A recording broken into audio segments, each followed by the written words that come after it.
তো আমরা এখন আসছি থাইল্যান্ডের রাজার বাড়িতে। এটা হলো সেই রাজার বাড়ি। আমরা এখন রাজার বাড়ির প্রবেশ পথ দিয়ে আমরা এখন প্রবেশ পথে যাব। আসো।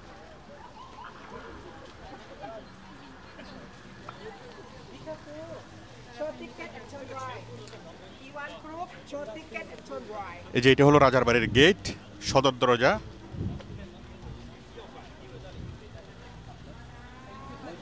হ্যাঁ, এই পাশ থেকে এবার আস্তে আস্তে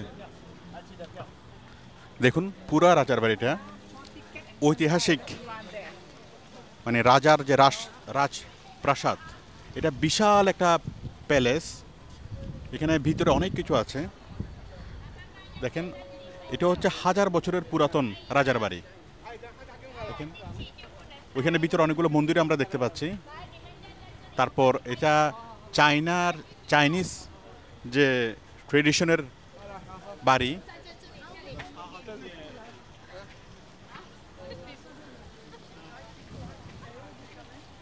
এখানে আমরা অনেকগুলো সৈন্য সামন্ত দেখতে পাচ্ছি।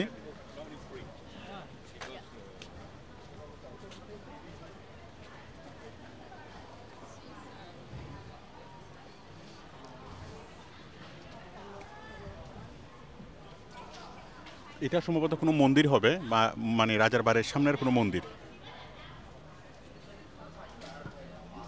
আমি যতটুকু সম্ভব আমি এই রাজার বাড়িটা আমি দেখাচ্ছি।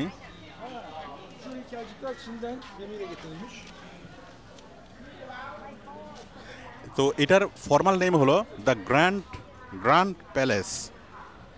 আপনি থাইল্যান্ডের যেখানেই থাকেন না কেন, গ্র্যান্ড প্লেস লিখে সার্চ করলেই চলে আসবে। মোটামুটি ব্যাংককের সিটি থেকে 6 থেকে 7 কিলোমিটার দূরে, ব্যাংককের সিটি সেন্টার থেকে। এটা হলো আরেকটা প্রবেশ পথ। দেখুন অনেক হাজার বছরের পুরাতন স্থাপত্য, চায়নার ডিজাইনে, চায়নার ঐতিহাসিক চায়নার কারুকাজ খচিত।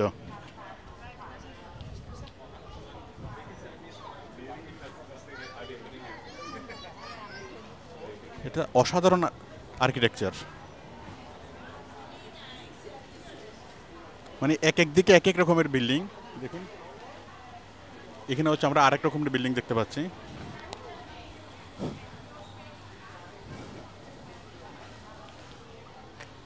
জুম করে দেখাও।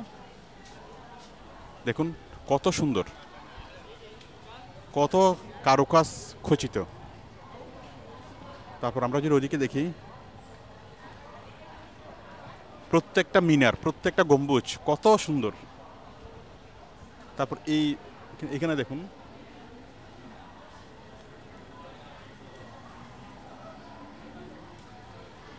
আমরা এই পাশটা আবার দেখি। আসো।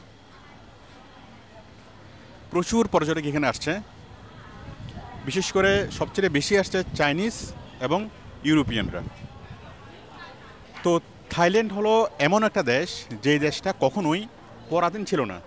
কোনো বিদেশি শক্তি তাদেরকে পরাধীন করতে পারে নাই। তো থাইল্যান্ডের রাজাদের যে ইতিহাস, সেটা অনেক গৌরবের ইতিহাস। দেখুন এখানে একটা বিশাল একটা দরজা দেখতে পাচ্ছি, এবং প্রত্যেকটা দরজার সামনে দেখা যাচ্ছে সিংহ। এই যে এখানে সিংহ আছে, মানে ঐতিহাসিক সেই বিশাল থেকে বিশাল দরজা।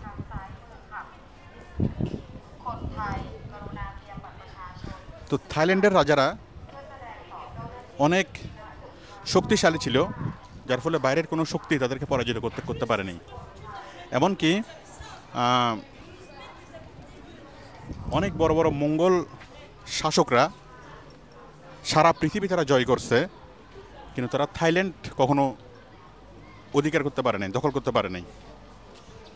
চেঙ্গিস খান সারা পৃথিবীকে, লইমুরতং সারা পৃথিবীকে তারা তছনছ করে দিয়েছে, কিন্তু থাইল্যান্ডে তারা দখল করতে পারে নাই।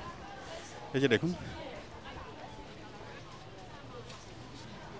খুব সুন্দর কিছু আমরা দেখতে পাচ্ছি। এখানে একটা বুদ্ধের মূর্তি দেখতে পাচ্ছি, খুব সুন্দর। এইখানে খুব চমৎকার একটা মূর্তি দেখতে পাচ্ছি, সো নাইস। এখানে একটা সিংহের মূর্তি, এবং এখানে একটা ট্রেডিশনাল চাইনিজ হাউস দেখতে পাচ্ছি, ট্রেডিশনাল চাইনিজ হাউস। তো আসলে চাইনিজ এবং থাই মূলত একই জাতিসত্তা হয়তো। এই ঘরটা দেখাও।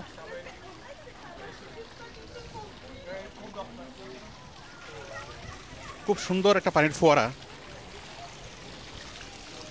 So sweet. এবং সেই ফোয়ারার ভিতরে অনেক কারুকাজ।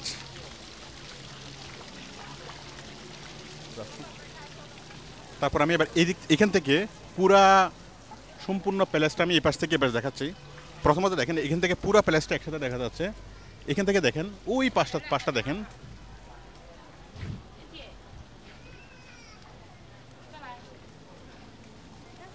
কি অসাধারণ স্থাপত্য, কি অসাধারণ কারুকার্য।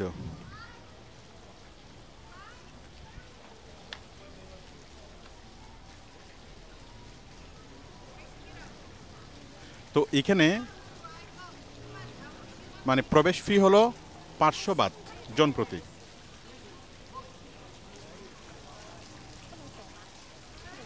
বাত মানে হলো বাংলাদেশের প্রায় 2000 টাকার মতো। দেখেন এই যে সুন্দর বাগান, সুন্দর বাগানের মানে প্রত্যেকটাই এর সাথে প্যালেসের সাথে সুন্দর বাগান। তো আমরা আসলে একটা প্যালেস দেখতে পাচ্ছি, এরকম আর অনেকগুলো স্থাপনা এখানে আছে। রাজা থাকার জন্য একটা ঘর, তারপর উজির থাকার জন্য, তারপর ওদের বিভিন্ন অনেকগুলা কি মানে ভিতরে আরও অনেক কিছু আছে, অনেকগুলা এই ঘর আছে। এবং এই যে পুরো এলাকাটা, এটা বিশাল একটা এলাকা, মানে গ্র্যান্ড প্যালেস।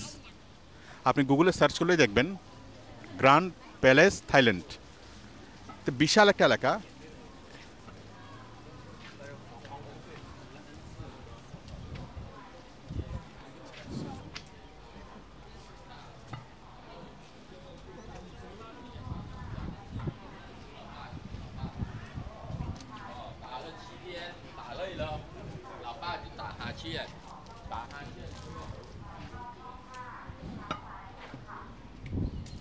তো এই হলো থাইল্যান্ডের রাজপ্রাসাদ, অনেক সুন্দর। থাইল্যান্ডের রাজপ্রাসাদ থেকে বিদায় জানাচ্ছি, বাই বাই।